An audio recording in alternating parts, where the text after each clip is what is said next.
অন্যায় হয়েছে, যে অবিচার হয়েছে, কিছু তো করেছে আপনার সাথে তিনি, আপনাকে অনেক কিছু কাশ্মে বাদে দিয়েছে, আপনাকে অনেক কিছু বুঝিয়েছে, তারপরেও আজকে আপনি এরকম একলা হয়ে গেছেন। আপনি অনেক কিছু পেয়েও, যেটা আপনার প্রাপ্য, আপনার ভাগ্যে রয়েছে, আপনারই জন্যই হওয়া, সেটা যে আপনার জন্য আজকে হচ্ছে না।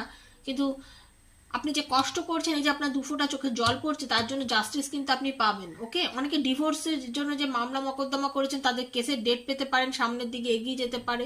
আপনাদের অনেকের মধ্যে অনেকের নানান রকম বিধ কোর্ট কেস চলছে এই মুহূর্তে, তাদের জন্য কিন্তু একটা পজিটিভ এনার্জি আমি দেখতে পাচ্ছি।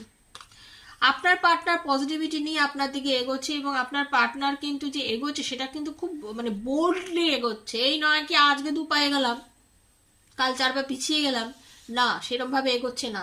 সে যেটা হচ্ছে একদম সানের এনার্জি। সান মানে কি উজ্জ্বল, ব্রাইট। আপনার পার্টনার কিন্তু মনের মধ্যে পুরো কালিমা মুছে দিয়ে, হ্যাঁ, সূর্যের আলোর মতন যেমন সব দিগন্তের কোণে কোণে পৌঁছে যায়,